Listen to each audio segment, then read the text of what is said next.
स्वागत करता हूं मैं ओमराज सरदार, आप सभी का आवाज इंडिया के उसी बहुचर्चित शो में जिसका नाम है आवाज आपकी। फिर एक बार हम लोग महात्मा गांधी जी के पुतले के समक्ष खड़े होकर आज के इस प्रोग्राम की शुरुआत कर रहे हैं। हाल फिलहाल में कुछ ही देर पहले सुप्रीम कोर्ट का आदेश आ चुका है। सुप्रीम कोर्ट का आदेश कहीं तो भी उद्धव जी के पक्ष में है। मतलब उद्धव जी ने जो मांग की थी कि 7 जजों की कमेटी ने इस विषय पर निर्णय लेना चाहिए, तो सुप्रीम कोर्ट ने उसे मंजूरी दे दी है। लेकिन वही शिंदे फडणवीस सरकार का कहना यह है कि सुप्रीम कोर्ट का फैसला हमारे पक्ष में गया है। इस विषय को लेकर आम इंसान क्या सोचता है, आम जनता क्या सोचती है, उनकी अपनी राय क्या है। जबकि सुप्रीम कोर्ट का कहना है कि विधानसभा अध्यक्ष ने जो निर्णय लिए थे वो निर्णय गलत है, उन्होंने सही निर्णय लेने चाहिए। तो आइए आम इंसान से हम लोग बातचीत करते हैं और उन्हीं से जानने की कोशिश करते हैं कि वो क्या सोचते हैं इस बारे में। क्या सुप्रीम कोर्ट के फैसले को लेकर उनकी अपनी क्या राय है, सर्वोच्च न्यायालय को लेकर उनकी अपनी क्या राय है, और अध्यक्ष के बारे में उनकी अपनी क्या राय है। उन्हीं से बातचीत करके जानते हैं किसकी सरकार महाराष्ट्र में स्थित होनी चाहिए। आइए उनसे बातचीत। हाल ही में अभी सुप्रीम कोर्ट ने एक अपना डिसीजन सुना है। उद्धव जी ठाकरे जो है उनकी जो मांग थी कि 7 जजेस के बेंच ये निर्णय ले तो ज्यादा बेहतर है। सुप्रीम कोर्ट ने उस पक्ष में अपनी हामी भी दे दी कि 7 जजेस का बेंच बैठ के ही उसका निर्णय लिया जाए। एक तरफ उद्धव जी ठाकरे के पक्ष का ये निर्णय है, दूसरी तरफ फडणवीस और शिंदे सरकार का कहना है कि निर्णय हमारे पक्ष में गया। एक आम इंसान होने के नाते आपके It has been certified now. It has been certified that this government is now illegitimate. नाजायज सरकार है और उस पर सिक्का भी लग गया। यहाँ तक कि गवर्नर का जो रूल था वो भी सस्पिशियस बताया कि इन्होंने अपने ऑरा को प्रोसीड किया, अपने संवैधानिक दायरे को, क्योंकि हमारे यहाँ जो राष्ट्रपति का और गवर्नर का जो पोस्ट होता है वो ऑर्नामेंटल होता है, वो चुने हुए प्रतिनिधि नहीं होते, वो किसी के पक्ष में नहीं आते। लेकिन एक मरतबा यहाँ इसके पहले हो चुका है कि जैसे अजीत पवार जी के टाइम पे हुआ था, तो वहाँ पर भी तो गवर्नर को 4 बजे उठाया गया, 4:30 बजे फला करो ढिमका करो, सेम आज वही पद्धति से किया गया। और जिस तरह पहली मरतबा वो नाजायज़ था, आज भी नाजायज़ है, बिल्कुल इसी तरह हुआ है आज। और मैं तो यहाँ तक कहूँगा कि ये जो मामला कहा कि किस तरफ झुका करके, देखिए चुनी हुई सरकारों का जो मतलब मोमेंटम होता है या उसका पॉजिटिवनेस होता है वो जनता में दिखाई देता है। एक तो तोड़ के बनाई गई थी, लोग वैसे ही परेशान थे, वज्रमूट सभाएं चल रही है, मल्टी पार्टी प्रोग्राम जो एनसीपी कांग्रेस शिवसेना का है, इवन उद्धव ठाकरे जी के प्रति जो मतलब जो सहानुभूति की लहर है अब तो और प्रबल हो जाएगी। और वो जो चुने हुए उनके थे जो छोड़ के गए थे शिवसेना 16 जो भी थे, हाँ अब तो कम हो गई, तो उनका तो अब मतलब क्या क्रेडिबिलिटी रहेगी, वो अपने चुनाव क्षेत्र में जाके क्या बोलेंगे कि हमको सरकार ने नाजायज बोला करके। तो ये तो मजाक बन गया, उनका जोक बन गया आज मैं समझ। सर आपसे सवाल ये भी पूछना था कि जिस तरह से अभी सुप्रीम कोर्ट ने फैसला दिया है कि विधानसभा अध्यक्ष ही उन 16 के प्रति कुछ निर्णय ले, साथ ही साथ ये भी कहा गया है कि अब तक के जो निर्णय हुए हैं वो भी निर्णय जायज नहीं थे, वो भी निर्णय सही नहीं थे। तो क्या लगता है कि ये 16 को विधानसभा अध्यक्ष फिर एक बार हरी झंडी दे देंगे या फिर संविधान के दायरे में रहकर कुछ काम करेंगे? नहीं, इतने दूध के दूल्हे कब से हो गए और कितने दिन से हो गए, और इनको पता नहीं है कि अगर हम आज अगर ये कदम उठा ले तो बैकफुट पे आएंगे, ये तो बैकफायर हो जाएगा मुद्दा। अगर उनमें जरा सी भी पॉलिटिक्स नाम की मतलब पॉलिटिकल अवेयरनेस नाम की चीज़ें तो कभी नहीं करेंगे, क्योंकि वो तो ये होगा कि मैं अपने आप से अपने मुंह पर काली पुतलू कर नहीं सकते। दूसरी चीज़ देखिए, 2 दिन के बाद कर्नाटक के नतीजे आने वाले, जरा सोचिए कि मोमेंटम जब गेन करके यहाँ आएगा तो वो क्या हवा का रुख लेगा, वो तो वैसे लेने वाला है। तो वो अपने मुंह से अपने मुंह पर काली पोतना वाली बात हो जाएगी। मैं तो अच्छा बोलता ना ले तो अच्छा है, वो ना ले तो अच्छा है, उसकी वजह से वज्रमूट सभाओं को और मोमेंटम मिलेगा। यहाँ पे कांग्रेस तो जीत रही है, बताया जा रहा है कि जीत रही है, मैं दावा नहीं कर रहा हूँ, उसका भी तो बेनिफिट मिल रहा है ना। तो मैं तो चाहता हूँ ये लोग बैठे रहे, जितने दिन बैठेंगे उनकी एक सीट कम हो रही है और महाविकास आघाड़ी की एक सीट बढ़ रही है। That's it. हाँ सर, मैं आपसे जानना चाहूँगा। जी, देखिए देश में जो 3 ऑर्गन काम करते हैं उसमें लेजिस्लेटिव है, एग्जीक्यूटिव है और जुडिशरी है। तो लोगों का विश्वास जुडिशरी पे बहुत ज़्यादा होता है। जब सब जगह से परेशान हो जाते हैं तो जुडिशरी के सामने जाते हैं। तो जुडिशरी की भी जिम्मेदारी होती है कि वो गलत नज़ीर ना पेश करे, जो कि पास्ट में हुआ है। हमने देखा है कि किस तरह से इस तरह से लोग पदों पे गए हैं यहाँ से हटने के बाद। तो ये जो फैसला आया है ये भी जैसे जो बीजेपी सरकार है, फडणवीस हैं या फिर जो शिंदे हैं, वो कह रहे हैं कि हमारे पक्ष में है।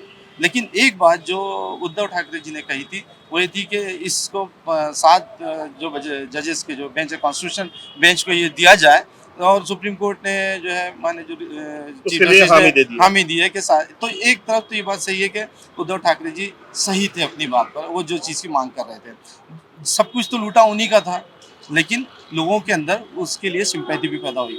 जिस तरह से भारतीय जनता पार्टी पूरे देश में सरकारें बना रही थी, तोड़ तोड़ के किस तरह से खरीद फरोख्त हो रही थी, तो लोग भी परेशान थे। तो ये अदालतों के फैसले हैं, अदालतें अपने फैसले देती हैं, उनकी अपनी जिम्मेदारियां हैं, लेकिन आप देखिए कि एक अदालत जनता की भी अदालत है, जनता की अदालत है, जिससे वो चुनकर वहां गए थे, जो जिम्मेदारियां उन पर दी गई थी उसका उन्होंने कैसा इस्तेमाल किया। तो जनता की अदालत में इसके कारण भी अगर देख सकते हैं आप कि कर्नाटक का जो मैसेज आ रहा है, हम विदर्भ को देख रहे हैं कि विदर्भ के ग्रामीण के पंचायत जिला, ये जितने भी यहाँ के लोकल इलेक्शंस है, सीनेट का इलेक्शन है, उसके साथ शिक्षक मतदार संघ के इलेक्शंस है, इन तमाम इलेक्शंस में बुरी तरह से जो है भारतीय जनता पार्टी और उसकी जो गुट है वो हार रहे हैं इलेक्शन। तो जनता इनको रिजेक्ट कर रही है, जनता की अदालत में फेल हो रहे हैं। और न्यायपालिका के जो मामले हैं वो धीरे धीरे चलते हैं, वो टेक्निकल चीज़ों पे चलते हैं, वो आहिस्ता आहिस्ता चलते हैं, लेकिन जनता की अदालत में जाने की इनकी हिम्मत नहीं है, और जा रहे हैं तो ये मुँह की खा रहे हैं। और अगर ये वेलकम करते हैं सुप्रीम कोर्ट के इस फैसले को, अगर फडणवीस और हमारे शिंदे जी वेलकम करते हैं अगर, तो उन्हें सुप्रीम कोर्ट के उस फैसले को भी वेलकम करना चाहिए, जो जहां हम देख रहे हैं कि दिल्ली में हमारे देश की वो बेटियां जिन्होंने देश का मान सम्मान बढ़ाया था, और जिनका यौन शोषण उन्हीं के पार्टी के बड़े नेता कर रहे हैं, और उसके लिए वो कई महीनों से मांग कर रही थी। तो सुप्रीम कोर्ट ने एफआईआर दर्ज करने के लिए सुप्रीम कोर्ट ने जो है कहा, और एफआईआर दिल्ली में दर्ज हुई, नहीं तो अमित शाह की जो दिल्ली पुलिस है वो एफआईआर दर्ज करने को भी तैयार नहीं थी। तो अगर इसका वो वेलकम करते हैं, इस फैसले का स्वागत करते हैं, तो सुप्रीम कोर्ट के उस फैसले का स्वागत करके फौरन जो जिसके ऊपर ये आरोप लगाए गए हैं भूषण, उनको जो है गिरफ्तार करना चाहिए। फिर नहीं तो आपकी जो बात है करनी और कथनी में अंतर साफ समझ में आता है कि देश के लिए आप महिला सशक्तिकरण की बात करते हैं, ये कहते हैं कि अगले साल जो परेड होगी उसमें सिर्फ महिलाएं रहेगी, उन्हीं का जो है सब रहेगा उस परेड के अंदर, और बेटी बचाओ बेटी पढ़ाओ, तो क्या ये नारे खोखले साबित नहीं होंगे? वो बेटियां जो के देश के लिए बड़े बड़े मेडल जीत के लाई, तब हमारे प्रधानमंत्री जी उनको बुला बुला कर चाय पे बुलाते थे, उन्हें अपनी कहानियां सुनाते थे, और अपना 56 इंच का सीना जो है पूरी दुनिया को बताते थे। लेकिन आज जो बोलती उनकी बंद है, और मैं कहता हूं कि जो कर्नाटक में जो उनकी हार होने वाली है, ये उसके पीछे ये भी एक रीजन रहेगा कि जनता की अदालत में फिर वो फेल हो जाएंगे। जिस तरह से अभी वो अडानी के मामले में चुप है, अडानी का जो मामला है देश के लिए बहुत बड़ा मामला है, इकोनॉमी को लेकर बहुत बड़ा मामला है, पूरी दुनिया में उसकी बदनामी हो रही, और उसको लेकर जिस तरह से चुप है, तो जिस बड़ी अदालत में फिर 2024 में जाएंगे वो, तो ये देखिएगा आपके अडानी का लेकर ही जो है देश की जनता जो है उन्हें ये बता देगी कि जनता की अदालत में अगर आपने जिन वादों को पूरा नहीं किया, और ऐसी चीज़ों को जो कि असंवैधानिक थी, हालांकि संविधान पर उनका विश्वास कितना है वो खुद ही जानते हैं कि वो कितना अमल संविधान पे करते हैं। जिस तरह से सरकारें बन रही देश में, जिस तरह से सरकारें तोड़ी जा रही है, तो उसमें वो खुद जानते हैं कि कितना संविधान पे अमल करते हैं और कितना संविधान पे अमल नहीं करते हैं।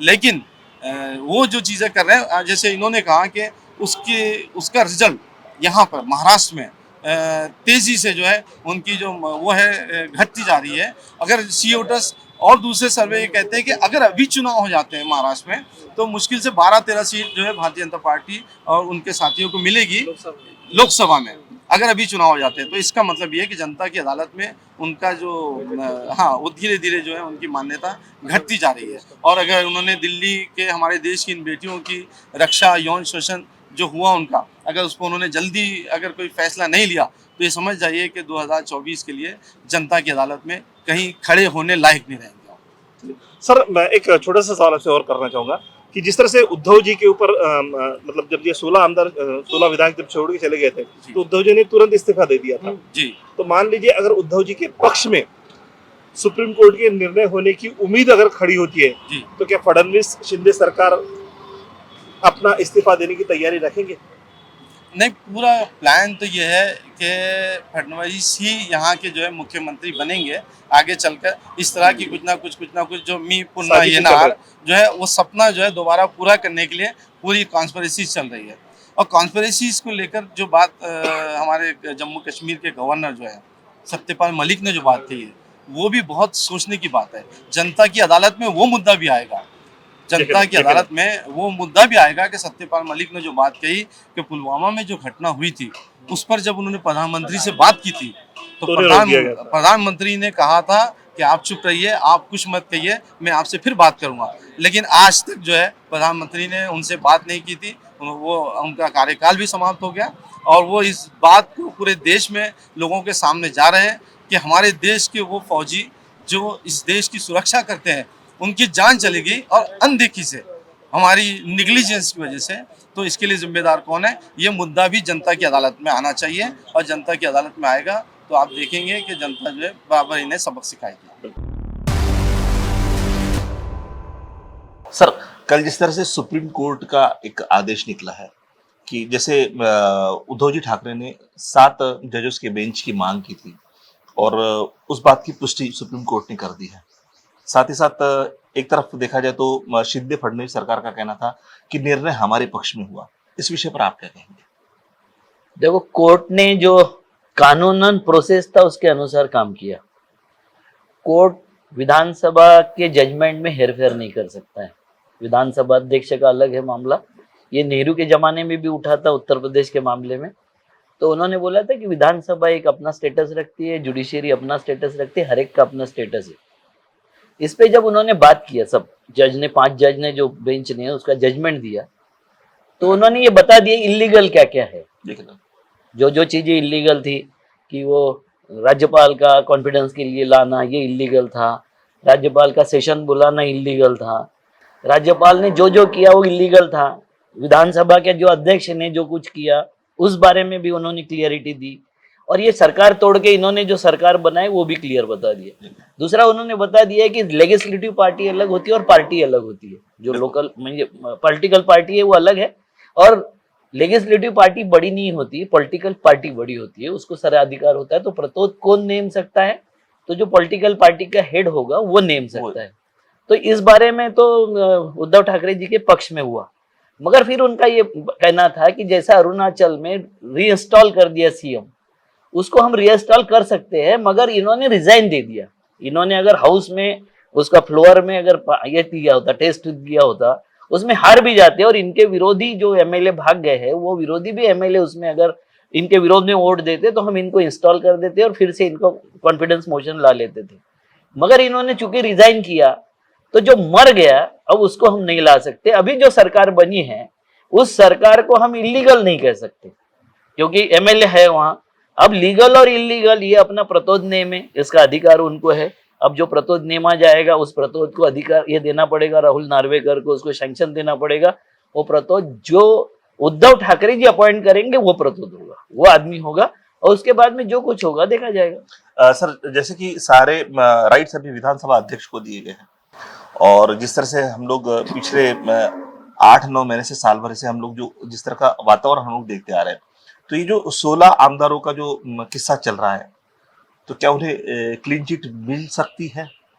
देखो, सवाल है अध्यक्ष की ओर से, सवाल है नैतिकता का। उद्धव ठाकरे जी ने नैतिकता की बात में रिजाइन दिया था, उनको लगा कि मेरे ही लोग भाग गए, उस फ्रस्ट्रेशन में उन्होंने दिया। ये बीजेपी सरकार अनैतिक सारे काम करती है, नैतिकता का मुलामा ओढ़ के वो जो मुखौटा वो लगाते हैं और अनैतिक सारे काम करते हैं। अब एक्चुअल देखा जाए तो इसमें इन्होंने रिजाइन देना चाहिए था, सीएम ने और डिप्टी सीएम ने रिजाइन देना चाहिए था। मेरा सवाल, अगला सवाल वही होने वाला था आपसे कि अगर उद्धव जी के पक्ष में ये जाता है तो क्या इनकी मानसिकता रहेगी रेजिग्नेशन की वगैरह? किनकी मानसिकता? यही शिंदे फडणवीस सरकार की? नहीं, ये तो सत्ता के लिए सब कुछ कर सकते हैं, सत्ता के लिए कुछ भी कर सकते हैं। जिन्होंने 50 खोके दे के सांसद एमएलए को अपने पक्ष में किया होगा, और एक जगह ही नहीं किया, केरला में भी किया, कर्नाटक में भी किया, मध्य प्रदेश में भी किया, गोवा में भी पहले कर ही चुके हैं। तो इनकी जिनकी फितरत ऐसी है वो नैतिकता वैतिकता नहीं समझते। आपने देखा होगा वो कुरुलकर पकड़ा गया, प्रदीप कुरुलकर, 4 पीढ़ियां उसकी आरएसएस में खप गई। नैतिकता क्या सीखा है? तो देश के सीक्रेट बेच देना, ये नैतिकता है। देश उनके लिए महत्वपूर्ण नहीं, उनके लिए उनका संगठन, पैसा और उनकी ऐश इतना ही महत्वपूर्ण है। ये आरएसएस की पूरी विचारधारा है। कुरुलकर एक आदमी नहीं है, आरएसएस की विचारधारा को विचारधारा। रिप्रेजेंट कर रहा है वो। यकीनन। तो सर अभी जो वातावरण जिस तरह से चल रहा है, जो 7 बेंच का जो निर्णय होने वाला है, तो वो क्या उम्मीद कर सकते हैं कि उद्धव जी के पक्ष में जाएगा वो, या फिर इन्हीं के पक्ष में रहेगा? देखो, जुडिशियली अगर पूर्ण निष्पक्ष तरीके से काम करेगी, हम कितने भी गाली दे दे जुडिशियरी को, हमारे महाराष्ट्र में बहुत विरोध चल रहा है कि जुडिशियली ने ये इलीगल था, ये इलीगल था, ये इलीगल था, तो बच्चा कैसे लीगल है? दो तीनों चारों के जो आप ये देख लो, उसका स्टेटस देख लो, ये उसकी तरह देख लो, तो लीगल क्या था, इलीगल क्या था, उन्होंने कोर्ट ने सीधा बोल दिया। अब ये सरकार जो स्थापित हो गई वो इलीगल एमएलए ने स्थापित किया ना। अब उनका बेसिक ये था कि 16 एमएलए उनके डिस्क्वालीफाई होना चाहिए। ये अधिकार सुप्रीम कोर्ट का नहीं है, ना हाई कोर्ट का है, ये अधिकार है वहाँ का फ्लोर का जो इनका अध्यक्ष होता है, सभापति होता है, उसका अधिकार है। उसने अगर गलत डिसीजन लिया तो फिर ये जा सकते, दोबारा कोर्ट में जाएंगे और फिर वो गलत था सही था उसके ऊपर होगा। आज ये सरकार के प्रति था कि सरकार की प्रोसीजर कैसी हुई, प्रोसीजर किस तरीके से रही, वो लीगल थी या इलीगल थी, तो उन्होंने बता दिया ये लीगल है, ये लीगल था क्योंकि इस तरीके से हुआ है। ये अगर नहीं करते तो हम अरुणाचल जैसा उसको बैक कर लेते थे, मगर इन्होंने चूंकि दे दिया तो जो बचे हुए एमएलए है, एक मेजर पार्टी है, 105 एमएलए की पार्टी है, और उसको कोई एमएलए जाके बोलते कि सरकार हम फॉर्म कर रहे, तो वो इलीगल मैं करार नहीं दे सकता, ऐसे सुप्रीम कोर्ट कह रहे हैं। यकीनन। तो विधानसभा अध्यक्ष जो है, क्या वो मतलब संविधान के दायरे में रह के निर्णय लेंगे, या फिर उसका उल्लंघन करेंगे, और जिस तरह से सरकार चल रही है उस तरह से इन लोगों को लीगलाइज? मुझे बीजेपी के किसी सरकार से संवैधानिक दायरे में रह के कोई काम करने की उम्मीद नहीं है, बिल्कुल भी नहीं। बिल्कुल नहीं है मेरी उम्मीद। मगर सुप्रीम कोर्ट ने बोला है, चूंकि उद्धव जी उनका जो पक्ष नेता होगा या प्रतोद होगा, उसकी अपॉइंटमेंट उद्धव जी करेंगे, और उद्धव जी का प्रतोद अगर वो निकालता है कि ये भैया इसमें आपको इसको वोट देना होगा, इसमें अगर उसने निष्पक्ष पालन किया तो ये सरकार नहीं रहेगी, ये तो पक्का है। मगर अब क्या होता है, वो बुलाता ही, क्योंकि सुप्रीम कोर्ट की एक गलती फिर से हो गई है कि उन्होंने टाइम बॉन्ड नहीं किया। अब राहुल नार्वेकर अगर बोलते हैं कि 6 महीने नहीं बुलाता, मैं साल भर नहीं बुलाता, तो सेशन समाप्त हो जाता है, पूरी की पूरी सरकार समाप्त हो जाती है। तो ये भी एक गलती है सुप्रीम कोर्ट की, उसने टाइम नहीं दिया तो ये कितने भी दिन, कितने भी देर घुमा सकते हैं, कितने भी साल घुमा सकते हैं, जब तक ये विधानसभा का सेशन नहीं खत्म होता है, जब तक घुमाते रह सकते। मतलब विधानसभा का सेशन होने तक ये घूम सकता है? हाँ बिल्कुल, पूरी तरह। वो एक से जवाब मांगेगा, फिर जवाब के जवाब मांगेगा, फिर उसकी क्वेश्चन पूछेगा, फिर इनसे बोलेगा, फिर उनसे बोलेगा, तो तारीख पे तारीख दे सकते हैं राहुल नार्वेकर। बहुत बहुत शुक्रिया। सर, जिस तरीके से अभी कल का सुप्रीम कोर्ट का जो निर्णय आया है, जो आदेश आया है सुप्रीम कोर्ट के, कि सुप्रीम कोर्ट ने कहा है कि 7 बेंच की कमेटी ही, 7 जजों की कमेटी ही इस पक्ष में निर्णय लेगी, इस विषय पर आपका क्या, अपनी राय क्या है? लोकशाहीमध्ये न्यायव्यवस्थेवरती आमचा विश्वास आहे आणि अशा प्रकारचा निर्णय खरं तर अपेक्षितच होता, कारण विधानसभा अध्यक्षांकडे त्यांनी बऱ्यापैकी जे निर्णय आहेत ते विधानसभा अध्यक्षांकडे पाठवलेले आहेत, सुपूर्द केले आहेत। विधिमंडळाचा तो विषय आहे आणि त्याच्यामुळे ते विधिमंडळाच्या विधानसभा अध्यक्ष त्याचे प्रमुख आहेत, त्याच्यामुळे त्यांनीच त्याचा निर्णय द्यावा। पण विधानसभा अध्यक्षांची आतापर्यंतचं जर आपण बघितलं तर ते तर या 16 लोकांना सरळ क्लीन चिट देऊन देतील। मग तेच परिस्थिती आता सध्या सगळं इंटरनलच त्यांचं सुरू आहे ना, तेच राज्यकर्ते आहेत, तेच निर्णय करते आहेत आणि ते सगळं त्यांचं सगळं चाललेलं आहे सध्या। आणि खरं तर कोर्टाकडून वेगळ्या पद्धतीची अपेक्षा जनतेला होती, परंतु आता कोर्टाने दिलेला तो निर्णय आहे, कायद्यावरती शेवटी न्यायव्यवस्थेवरती आमचा विश्वास आहे। बरोबर। कुठल्या प्रकारच्या निर्णयाची अपेक्षा तुम्ही करत होते कोर्टाकडनं? नाही, कोर्टामध्ये खरं तर अशा पद्धतीची होती की ज्या पद्धतीची पूर्ण लोकशाहीला काळीमा ज्या पद्धतीने यांनी फासून, ज्या पद्धतीनं खोक्यांचा व्यवहार झाला, पैशाचा मोठ्या प्रमाणात व्यवहार झाला आणि पैशाचा व्यवहार करून हे सगळे लोकांनी सरकार पाडून एकंदरीत लोकशाहीलाच पूर्णपणे काळीमा फासलेली आहे। तर अशा परिस्थितीमध्ये अपेक्षा होती की कोर्टाने या सगळ्या गोष्टींमध्ये स्वतः लक्ष घालून सगळ्या बाबींमध्ये थोडंसं लोकांच्या भावना आणि सगळ्या ज्या गोष्टी त्या त्यांनी पाहायला पाहिजे होत्या। सोबतच काल कोर्टाचे हे देखील आदेश होते की केंद्र सरकारने राज्य सरकारमध्ये हस्तक्षेप करू नये, यावर आपलं म्हणणं काय? असं कोर्टाने हे आदेश का बरं द्यावेत या पद्धतीने? म्हणजे केंद्र सरकार कुठेतरी राज्य सरकारमध्ये हस्तक्षेप करत आहे। प्रत्येक गोष्ट करताना म्हणजे अशी कुठलीच गोष्ट नाही की ज्याच्यामध्ये केंद्र सरकारचा हस्तक्षेप नाही आहे. सर्वच गोष्टीमध्ये हस्तक्षेप आहे आणि त्याच्यामुळे प्रत्येक राज्यातले जे राज्य सरकार आहे त्यांना सुद्धा सरकार चालवणं कठीण झालेलं आहे. म्हणजे अर्ध्यापेक्षा म्हणजे वरून पूर्णपणे पॉवर हे करायचे आणि राज्यातलं सरकारला चालू द्यायचं नाही, पैशाचा गोंधळ करायचा, खोक्यांचा बाजार करायचा आणि सगळं करून सरकार कशा पद्धतीचं अस्थिर होईल, सरकार कशा पद्धतीनं पाडलं जाईल, अशा पद्धतीचं अस्थिर वातावरण तयार करण्याचा प्रयत्न काही संस्थांना हाताशी घेऊन ते करतायत आणि त्यांचे ते प्रयत्न चालले आहेत. यामागचा उद्देश काय असावा?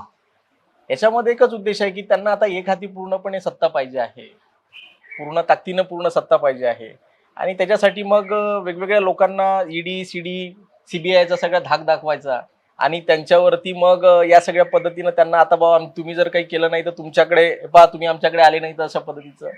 आणि महाराष्ट्रामध्ये ते शिकार झाले आहेत काही लोक त्याचे. बाकीच्या एक मोठं उदाहरण राज्यांमध्ये आहे. तोच प्रयत्न. महाराष्ट्र एक मोठं उदाहरण आहे. महाराष्ट्र एक सर्वात मोठं उदाहरण आहे आणि जवळपास सगळ्याच राज्यांमध्ये म्हणजे याच्यावरून भारतीय जनता पार्टीचं जे चरित्र आहे हे स्पष्ट होते बिलकुल ज्या पद्धतीचं ते वागतायत. आता तिकडे ब्रुजभूषणचं एवढं मोठं प्रकरण सुरू आहे, त्या प्रकरणावरती लक्ष नाही आहे. स्वतः दिल्लीमध्ये त्या ठिकाणी ऑलिम्पिकमध्ये एवढे देशासाठी एवढं पदक घेऊन आलेले जे आमचे पैलवान आहेत त्यांच्यावरती लक्ष नाही आहे. परंतु ज्या गोष्टीमध्ये काही नाही आहे त्या गोष्टीवरती केंद्र सरकार पूर्णपणे हे करतं त्याच्यामुळे. आणि हे चित्र जे आहे ते लोकांसमोर आता स्पष्ट होते आहे आणि लोकांनाही आता कळून चुकलेलं आहे. चेहरा पूर्णपणे लोकांच्या समोर आलेला आहे भाजपाचा, त्याच्यामुळे लोक यांना लवकर धडा शिकवेल. नागपुर से हैं। क्या करते सर आप? मैं टीचर हूँ मैं। ओके सर, हाल ही में सुप्रीम कोर्ट का एक फैसला आया है। हाँ। सुप्रीम कोर्ट का कहना है कि उद्धव जी ने जो 7 जजों की जो मांग की थी, 7 बेंच की मांग की थी, हाँ। वो मांग के पक्ष में उनका फैसला दिया गया कि ये जो निर्णय लिया जाएगा वो 7 जज मिलकर ही लिए जाएंगे। और कहीं तो भी शिंदे सरकार और फडणवीस सरकार का कहना है कि सुप्रीम कोर्ट ने हमारी तरफ से फैसला दिया। इस विषय पर आपका क्या कहना है? अभी कैसा है, अभी जो उनका 16 जो आमदार थे, हाँ।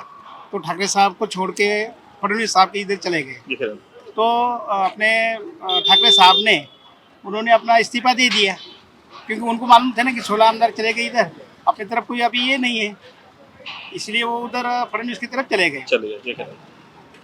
तो जो निर्णय है वो क्या वाकई में शिंदे और फडणवीस सरकार के पक्ष में है या फिर उद्धव जी के पक्ष में आएगा? अभी कोर्ट ने जो निर्णय दिया है तो अभी उनको तो कोर्ट का तो अभी तक कोई निर्णय आया नहीं ना सर। नहीं, अभी बाकी अभी ऐसे उनको अभी तो जो अभी शिंदे सरकार है अभी उनको तो सरकार वही रहेगी ना अभी उनकी। हाँ, साथ ही साथ कोर्ट ने ये भी कहा है कि विधानसभा अध्यक्ष जो है वो अध्यक्ष तय करेंगे इन 16 विधायकों के बारे में। तो क्या लगता है कि जिस तरह के साथ वातावरण चल रहा है तो ये 16 विधायकों की मतलब सरकार पक्की है? अभी कैसा है, अभी अपने कोर्ट के नियम से ही अभी वो निर्णय नहीं, देंगे। लेकिन कोर्ट ने तो बोल दिया है ना कि विधानसभा अध्यक्ष इसका निर्णय लेंगे हाँ, करके। अध्यक्ष भी अपना कोर्ट का नियम देख के ही वो निर्णय लेंगे ना। हाँ, साथ ही साथ उन्होंने ये भी कहा है कि अध्यक्ष ने इसके पहले जो जो निर्णय लिए वो सारे गलत थे। तो क्या लगता है इस वक्त अध्यक्ष किस तरह का निर्णय लेंगे? अभी उनको अभी वो कोर्ट के बाहर तो नियम के बाहर तो जाने वाले ही नहीं है। तो किस तरह का निर्णय लेना चाहिए? एक आम इंसान के नाते, एक टीचर के नाते मैं आपसे ये पूछ रहा हूँ। अभी जो निर्णय देंगे अभी उनको मान्य होगा उनका। चलिए, मान लीजिए किसी कारणवश अगर ये जो निर्णय है ये उद्धव जी के पक्ष में जाता है या फिर जाते हुए नजर आता है, तो क्या शिंदे सरकार और फडणवीस सरकार अपना इस्तीफा दे सकेंगी? नहीं, अभी इस्तीफा तो नहीं देंगी, क्योंकि या फिर उन्होंने देना चाहिए अगर उद्धव जी के पक्ष में निर्णय जा सकता है तो?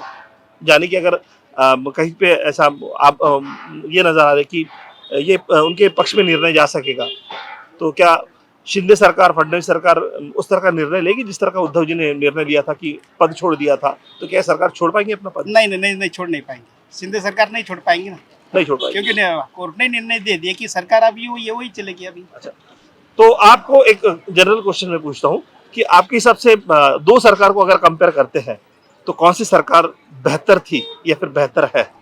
अभी दोनों सरकार अच्छी है ना। दोनों सरकार अच्छी है। चलो, बहुत बहुत क्या करते हैं आप? कहाँ से?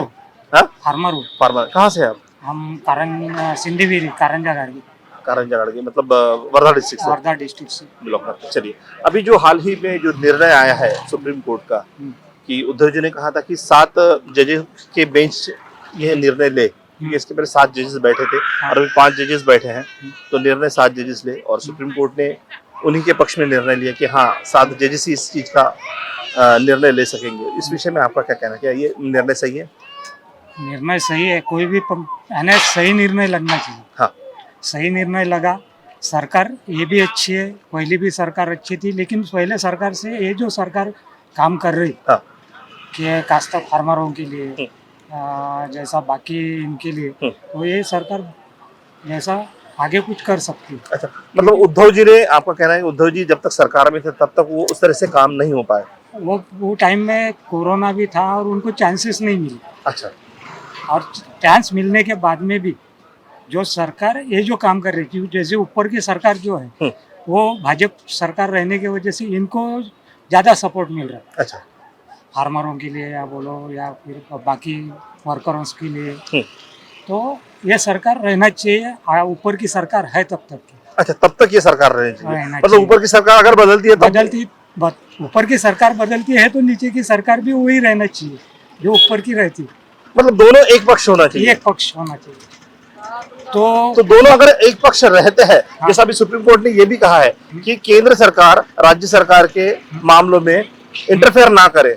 हाँ ना, तो इंटरफेयर ना करे। इसका मतलब कहीं तो भी केंद्र सरकार राज्य सरकार में इंटरफेयर करती है। हाँ। इसलिए तो सुप्रीम कोर्ट ने निर्णय लिया है। हाँ हाँ, बराबर है। तो अगर एक ही पक्ष की दोनों जगह सत्ता रहेंगी तो क्या ये इंटरफेयर चलेगा नहीं? इंटरफेयर चलेगा नहीं। जो ऊपर की सरकार जो तय करती है कि कौन से